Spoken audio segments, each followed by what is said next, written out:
ladies and gentlemen. Now, in today's video, I'm going to be giving my thoughts on who I believe are some of the best unawakened champions in Marvel Contest of Champions as of October 2020. And it's been about a year since I updated this tier list, and this one is very different to the main one because we factor out the awakened ability and also reliance on high signature levels as well. However, in this one, we do include synergies still, because synergies for the wide majority of the game are still very accessible for a lot of players and rosters. I think like Axis is kind of like the big block out and limitation for a lot of players' rosters, but for a lot of stuff like you know, Acts 1 to 5, uncollected, side events, all of the variant content, challenges, Labyrinth, Abyss, like synergies still are applicable, and you can still access a lot of synergies via like 3 and 4 star champions, so I like to include them as well because I think they're important to consider like when looking at champions value.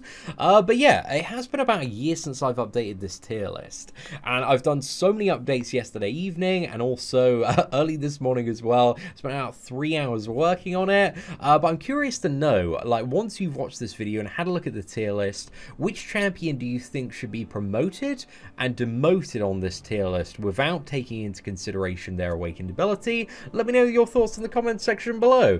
But anyway, we're going to break down today's tier list after a quick word from our sponsors. Have you ever dreamed about having an amazing, truly AAA game that's constantly updated and fits in your pocket that you can access and play and just have endless fun with whenever you want? Well, now you can with Raid Shadow Legends. For new players, they've got a super stacked login calendar, so just logging in every single day is going to get you a ton of rewards, energy, and really awesome characters. The main thing you want to do as a new player is to try and push as far as you possibly can in the campaign difficulty, but don't worry if you get stuck. There's an easy way to increase your power levels by upgrading your characters and artifacts. It's recommended as well that when you start playing a raid, you focus all of your experience and resources on upgrading a few characters, and you can check the in-game review section and also community tier list on sites like Reddit, the forums, and Discord to see how other players rate champions, and the in-game rating system is absolutely fantastic. Kale is one of the starter champions you get right at the beginning,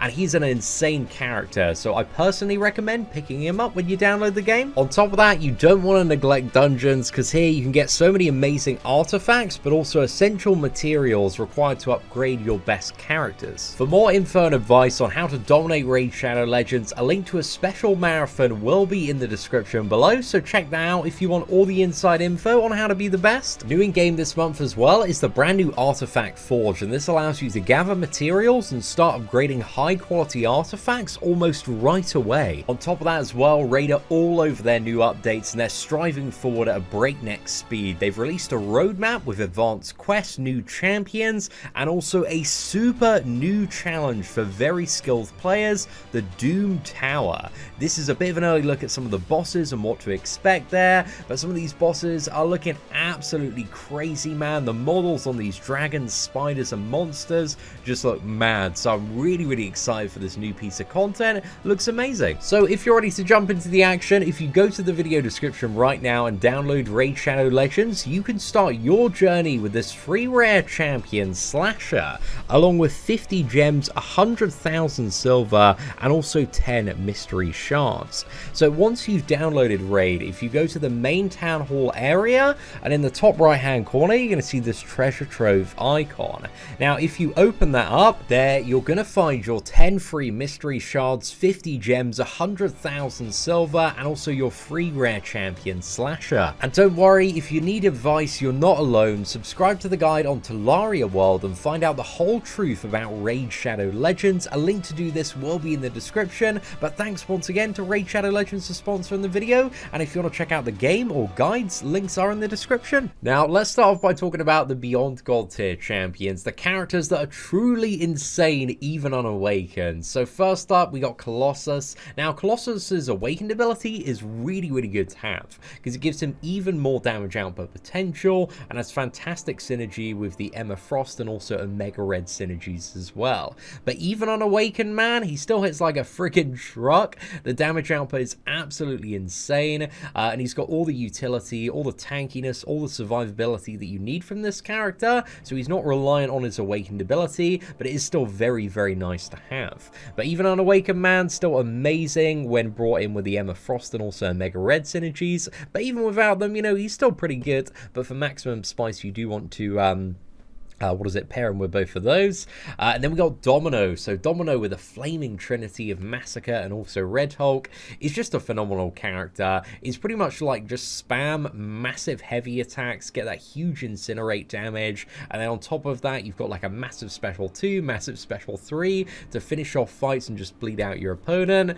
But yeah, Domino is crazy, man. She's so good, and she really doesn't need her Awakened ability at all. Adds like a very small amount of damage output on top of the champion, but it's like barely 1% additional damage in a lot of scenarios. So yeah, even unawakened, she's like all you ever need from Domino there. And then next up we got the recently buffed red version of Magneto, who really doesn't need his awakened ability. It is nice to have because it gives him like an additional burst of energy damage on his heavy attacks.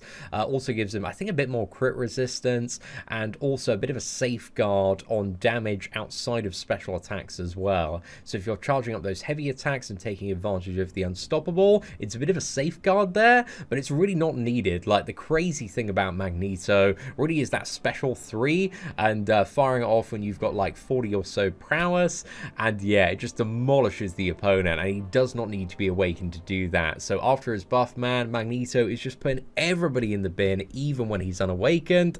So yeah, crazy character.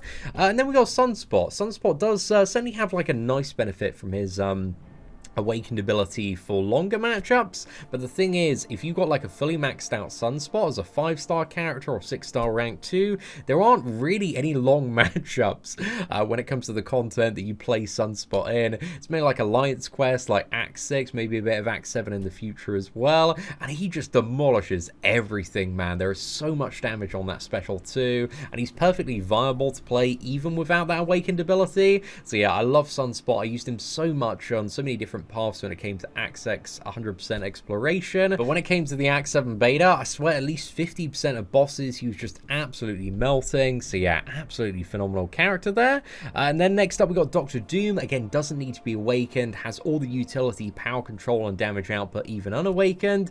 His awakened ability, you just get a bit more power gain versus any matchup or node where there's like a power gain buff on your opponent, but also you get additional shocks when like buffs expire on your opponent as well, so it makes it a bit easier to like chain on heavy attacks and kind of get your combos in. But again, even unawakened, man, he's still like a crazy champion and perfectly viable for pretty much every scenario that you need him for there. Again, Black Widow Clairvoyant doesn't need to be awakened, has all of her utility even unawakened. The awakened ability really doesn't matter with her, so she's got the choice of like triple immunities, power control, buff sealing, like loads of crazy stuff for Black Widow. She's very versatile there. And then we got Corvus Glaive. Corvus Glaive's awakened ability is really nice to have because it does give him that immortality when, as long as he's got like one glaive charge active. So for any fun and interactive damage, it just means he can tank through it and just keep on nuking the opponent. But even unawakened, you know, he can still burst down matchups and deal crazy damage. He's just like lacking that super clutch immortality, which is very nice to have if you bring him to scenarios like Alliance War, or you're facing like certain nodes where there's just crazy damage on you. But even unawakened, man, he's just going to melt everything in like Act 5, Uncollected, just all sorts of quests and challenges that do arise in the game. So yeah, Corvus Unawakened is still an absolute beast mode champion. Cosmic Ghost Rider, the newest addition to the game this month, is crazy, man. If you haven't seen any videos, we got loads on the channel already. So Cosmic Ghost Rider, if you don't know, has absolutely ridiculous damage. It is really crazy. The loop's very aggressive as well, very fast paced. He's got a lot of power gains, kind of fuel up to special attacks, and to get all of the exciting damage, you don't need him awakened. So even unawakened, he's a crazy champion. But the awakened ability turns his damnation, which is when you have 5 judges judgments on the opponent. Also gives it the additional effects of Fate Seal, Power Lock, and also Heal Block. So it's nice for like removing buffs and also locking out healing at certain points in the fight. But again, it's not really needed for the healing aspect, because he has so many armor breaks and so much damage output that everything's dead like so incredibly quickly. But it's nice to have, but it's really not required for him to be a really good character. So yeah, Cosmic Ghost Rider is just amazing unawakened, and he's still got like his Incinerate immunity, Bleed immunity, and everything else, even without the awakened ability, which is awesome. And then next up we got Ghost. So Ghost, I really do like her awakened ability because it gives her more power gain when phasing, and this can be really good in the hands of a skilled player, just for aggressively cycling toward the special too. However, even unawakened, man, she's still a ridiculous champion. The phasing mechanic that she has is one of the most powerful mechanics in the game, because if you're a very skilled player, you're taking like no damage, and she can still phase back and get rid of like any damaging debuff. So yeah, she's just ridiculous, man. Ghost is still one of the top 5 craziest champions in the entire game. Warlock as well, one of my favorite champions from last year. XL Tech, big boy, just amazing for pretty much all of the variants aside from the latest one that he can't access.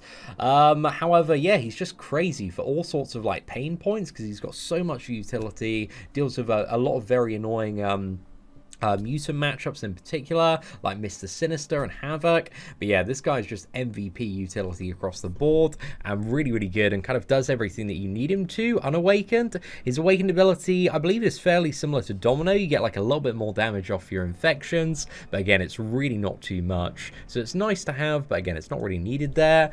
Guillotine 2099. Now, if you can play this character really well and not lose your combo, she's still one of the hardest hitting champions in the entire game. She's got double immunity. She's got a lot of utility packed into her. She's got like a power drain, also regeneration as well. She also has the ability to block out and slightly reverse healing on the special too. I refer to this champion at the point of her release as like a Star-Lord that's good unawakened, but also has like 10 additional bits of utility on top of her. Like, she's really good, but again, you need to keep that combo. You need to be a skilled player, but even unawakened, absolutely phenomenal champion there. And then next up we got Quake. Everybody loves Quake, man. You hold the heavy attacks, you win the game, you don't need to be awakened. It really is as simple as that. It takes a lot of practice to get really good at playing her though, but even unawakened, she's amazing. Torch as well does not need that awakened ability. Even for Abyss of Legends, there are ways for certain matchups like Mephisto to enter your Nova Flame and still deal damage to him, even without, multiple runs of that pre-fight ability. But the awakened ability to get a chance to get into pre-fight ability again is really nice for Torch, but even unawakened, he kind of does everything that you need him to. Like, he's amazing for energy and mystic matchups, and yeah, just dominates heal reversal matchups as well. Very valuable. And then we got Thing. Thing is still the cheese king for so much content.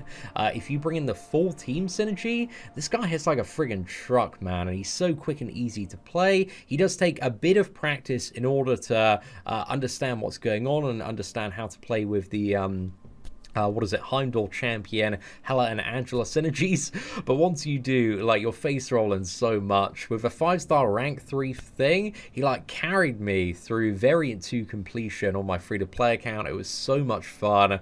But this guy, he's crazy, man. If you pack in the full team synergies, like, the damage output is just beyond ridiculous a Thing. So yeah, I still love him, man, and I know a lot of people used him for that incredibly long gauntlet boss rush challenge that we had a couple of months ago as well, and he was amazing for that. So yeah, Thing unawakened is really good. The awakened ability adds a little bit more utility with the protection mechanic, but again, it's not really needed to make him a really amazing champion with the synergies there. So yeah, pretty damn solid. And then in the solid god tier, we've got Apocalypse. Again, doesn't need to be awakened to be amazing. Got a ton of utility inbuilt as well. Maybe due for a Beyond God tier promotion at some point. Again, I'm kind of on the fence of Apocalypse, so I'm going to wait a few more months to make my decision on that one. Professor X, nice benefit from the awakened ability, but it's still really good. Tons of damage, some nice utility unawakened. Havoc as well, so much damage unawakened. Also very high energy resistance, and Havoc's got a lot of cool uses for a lot of cool different matchups that you understand the more and more that you play him. But I love Havoc's special 3 damage, man. It's a really good time. And then we've got Wolverine, Weapon X, and Sabretooth. There's tons of damage, some nice utility on both of them. Wolverine, Weapon X has a pretty good regeneration, but so much bleed damage. Sabretooth with the Sasquatch and Killmonger synergies.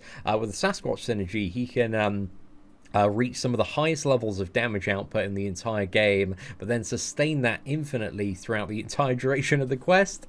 So yeah, the Sasquatch synergy was a bit of a game changer for Sabretooth there, but also with the Killmonger synergy, he can ignore nodes like Masochism, and also carefully play around all sorts of interesting scenarios by removing the ability accuracy, also with the Omega synergy with the bleeds that he applies as well.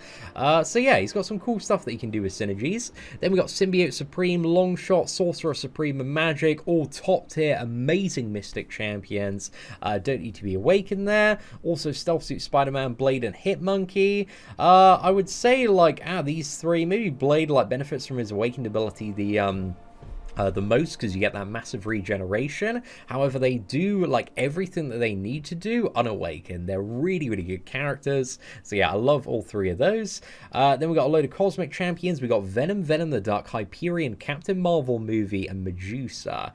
And I feel like all of these characters, like, they have crazy damage, even unawakened, in comparison to a lot of other characters in the game. But they've all got like interesting playstyles or utility that makes them really valuable for the right node or matchup. Like Venom the Duck is amazing for burning armor. Venom is amazing for countering like evade champions. Hyperion's just awesome for damage output, power gain, and all the buffs that he generates. Captain Marvel movie has tons of burst damage. Medusa just shuts down robot characters. So yeah, they all have a lot of value that they bring to the table, even unawakened there. And then we got Hulkbuster. Hulkbuster, I really like Hulkbuster's awakened ability just because it gives him like a massive regeneration when he gets to about 15%, and also even more damage output during that period as well. But even unawakened, man, this guy hits like a friggin' truck, and he still has like the armor breaks, the armor up, and everything else that you need from his core utility package there, including the power control of the special too.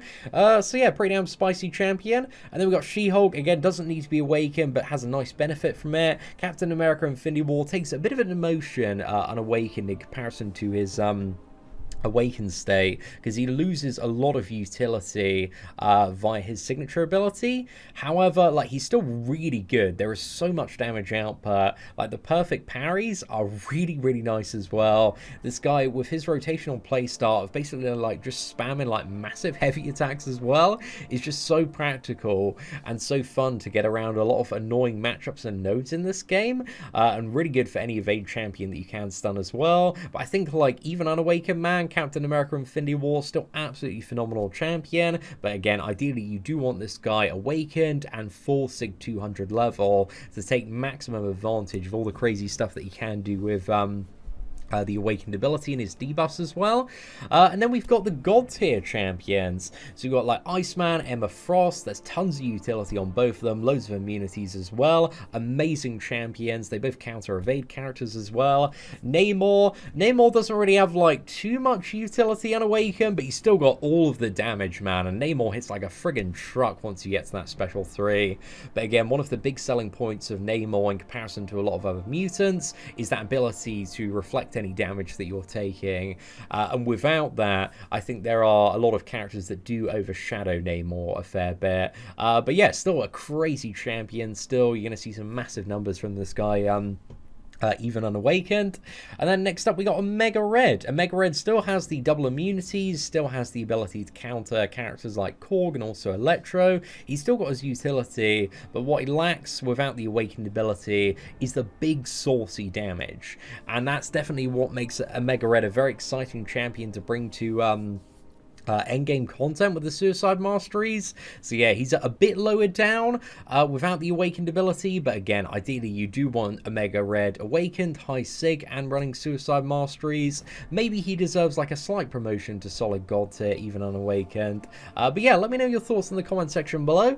And then we got Archangel. Archangel still hits like a friggin' truck unawakened, but he doesn't have that really strong awakened ability of also reducing the ability accuracy of the opponent as well. And also with the Horseman buff from Apocalypse, you just get even more damage output. So he's still one of the the highest damage output characters in the game when you can bleed and poison the opponent.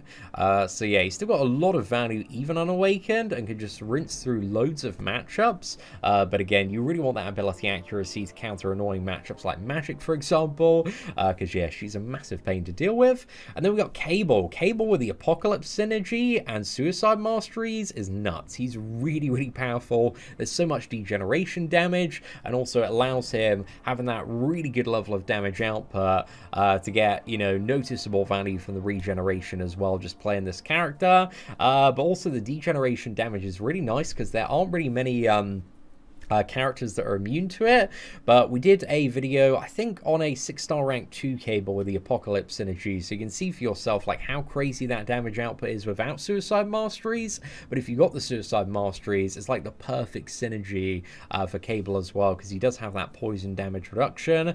So yeah, it works out very, very nicely there. And then we got Morningstar. Again, just kind of needs to be ramped up ideally in order to get the most out of Morningstar. She's a character that you need to commit to in a quest to really get like the 5 souls and see some crazy stuff out of her. But again, doesn't really need the awakened ability, but it is nice to have because you can copy the opponent's buffs and gain stuff like regeneration and also fury as well, which are very nice to have. Sasquatch and Dragon Man, both phenomenal characters unawakened, got a lot of cool uses in the endgame content as well, especially the brand new variant 5. But Dragon Man unawakened is really, really fun, even awakened as well, for the final phase of the 6.2 champion. He's just got mega cheese tactics there with his unstoppable regeneration, so that's a really, really good time. And then going down a little bit more, we've got the movie version of Black Widow. Doesn't really need to be awakened, but there's a bit of a nice benefit there. We also have Unawakened Nick Fury. And Unawakened Nick Fury is not a bad champion. He's still got some pretty good bleed damage. Obviously, the synergies are of huge value as well. And he can counter evade if you're very aggressive with the special one or bring in the Heimdall synergy. But like Awakened Nick Fury, the real Nick Fury is the crazy one. And also having that awakened ability to fall back on when it comes to stuff like Alliance Quest, Alliance War is just a big selling point of bringing this champion to endgame content. Because yeah, that second phase is absolutely nuts as well, and does act as a very nice safety net for when the champion does go insane, or you might slip up in Alliance War. So yeah, when I used to play Alliance War, man, Nick Fury, I absolutely love playing this champion. But again, he does have quite a substantial benefit from his awakened ability, but even unawakened, he's certainly not too bad. Then we got Vision Arcus, Silver Surfer, and Cull Obsidian. Vision Arcus, he doesn't really need that awakened ability. It gives him the ability to shrug off non-damaging debuffs. So in certain matchups, like Invisible Woman, for example, this can be really, really good and effective. Silver Surfer and Cull Obsidian both have like solid benefits from their awakened ability, but neither of them necessarily need it to be good characters. They both hit quite hard when played correctly, and they both have some pretty good utility. Silver Surfer, more immunities and more utility, I would say, than Cull Obsidian, but Cull has a fair amount of damage output once you get this guy going, once you get a few wins in. Lots of armor breaks as well, but he does lack a bit on block proficiency. But yeah, Cull's still pretty mental when you get him ramped up, but you can't activate route, I believe, more than once per fight, and also you get some lower damage bonuses as well without that awakened ability. So yeah, Cull Obsidian, still a really good champion even unawakened, at least in my opinion. Then next up we got Starkadon's SpiderMan, and his awakened ability gives you even more crit chance based on the amount of poise that you have. And if you got 10, man, it's a huge booster. You're almost seeing like every single hit crit once you got 10. But Stark Spidey, he's a bit squishy. He's still got some really good utility. The stun on the special one is really nice. The assisted evade on special attacks is probably one of my favorite bits about the character still. He's got anti-evade on the special 3, and also drain on demand on the heavy attack that has a 25-second cooldown. So Stark Spidey, he's still got a lot of uses when it comes to variant content, like variant 1, the mid-tech chapter, and also the latest variant, really, really good for. But he's a good champion unawakened, man. But does have a pretty nice benefit, I would say, for damage output overall when it does come to that awakened ability. And then next up we have Guardian. So without the awakened ability, Guardian loses a lot of block proficiency and also a lot of resistance as well. He's still got like the damage and the source unawakened, and he still does a lot of really, really good stuff. But it's going to be noticeable that you're going to be taking a lot more damage if you don't have this guy awakened. So yeah, I don't know, maybe in the hands of a skilled player, Guardian could be solid god tier unawakened, but he's still a really good champion unawakened. However, Sentinel, I really like Sentinel, but I hate playing Sentinel unawakened. Like, you can still play him unawakened, but it's so much more annoying to ramp him up to 100 analysis, because you don't get analysis charges whenever the opponent throws special attacks like twice in a row, and that's kind of the easiest and most straightforward and quick way to ramp up Sentinel. So there's a lot of evading in the corner, or a lot of hitting into your opponent's block if you want to get him ramped up, but he's still got like all the utility that you need and everything that you need unawakened. He's just like a lot more annoying to play unawakened. So yeah, Sentinel, he's not bad unawakened, man, but he's just a bit of a pain to play. And then we got Gladiator Hulk. Gladiator Hulk is still really, really good for any scenario where there's like fun and interactive damage that you just can't avoid. So for example, like Magic, Dormammu, Mephisto, I think Mojo's Degeneration as well, he counters. There's all sorts of like weird and crazy stuff that he just like regenerates most of it and then just powers through with a massive damage booster. So Gladiator Hulk for the right matchup and scenario can be insane and just an absolute MVP. So yeah, I really still do like Gladiator Hulk, man. He's really, really fun to play in the right matchup and scenario. And then we got Luke Cage. Luke Cage with the full like Sunspot champion synergy team is mad. There is so much damage output, and it's pretty much like just chain stuns on the opponent. Lots of debuffs as well, so you can get around those like Diss Track, for example. But yeah, I like Luke Cage. Doesn't need that awakened ability, but the awakened ability is nice to have for the safety net if you do get hit. He is also a bit of a tricky character to play, so I probably should add the high skill required icon as well, because if you're using the champion synergy, you don't want to dash back or you lose like damage bonuses. So yeah, that is a bad time there. And then we got Void. So Void unawakened is nowhere near as good as Awakened Void. The Awakened ability really kind of brings Void to that level of insanity where he can just easily reverse healing, reverse power gain as well, and just deal like huge damage over time. But like even unawakened, you can still quite reliably block out healing, and also block out a good portion of power gain from the opponent as well, and you're still dealing a lot of like passive damage over time. So even unawakened, he's still a useful and usable champion. He's just nowhere near as spicy as when you have like the fully awakened Void Sig 200. So yeah, even unawakened, he's pretty damn good. So that's it for a lot of the top performing champions unawakened. However, most characters in the high demigod tier are still really, really good unawakened, and I like pretty much every single one of them, man. They're really fun champions to play, putting a lot of work in the right scenario. Low demigod tier characters, a lot of these are pretty good. Maybe they're characters that have like a bit taken away via the awakened ability being removed. For example, Red Goblin, like he's very reliant on his awakened ability to get the second buff in Frenzy, which gives him a lot more damage output. So he's entering this tier list like a fair bit lower, but for the actual tier list, I think Red Goblin might end up around high demigod tier, maybe god tier. I need to do a little bit more testing, but I think he does have some pretty big cons when it comes to playing this character as well, because he ideally needs the synergies, needs the ramp up, so there's a lot to build for a character that gets, you know, greatly outshined by Carnage with his own synergy as well. So yeah, I'm not really too sure about Red Goblin, man. Definitely going back and forth on him, but I can tell you for a fact that Cosmic Ghost Rider just absolutely trumps Red Goblin this month. He's by far the better of the two champions by a country mile there. Also in the useful tier and kind of below that are characters that you know, probably aren't worth too much of your time, I would say unawakened. There's also characters like Aegon, for example. Aegon is amazing. He's phenomenal when you've got this guy awakened. But unawakened, very much like Star-Lord as well, it just completely kills the champion, because Aegon, the whole point of Aegon is you ramp him up as you progress through the quest, and the first like couple of fights, he's really not that special at all. But then once you get a few fights in, the character gets really, really crazy, and then the craziness just escalates as you build up the combo meter by hundreds and hundreds of hits. So yeah, Aegon Unawakened is just a bit of a dud champion in my opinion, but Awakened, he's like one of the best champions in the game. So it's, you know, a very big difference there. Kind of same with Star-Lord as well. Unawakened, you've got no like combo hit acceleration, so it doesn't build up the damage output, but when you've got his Awakened ability, you can have some pretty ridiculous damage. But again, Star-Lord still suffers from the fact that Aegon and Guillotine 2099 are just much better versions of Star-Lord, comparatively speaking. But yeah, ladies and gentlemen, hopefully you did enjoy today's Best Unawakened Champions tier list update, and if you did, please do smash that like button, that'd be greatly appreciated. But aside from that, thank you all very much for watching, take care, and I hope that you have an absolutely fantastic day.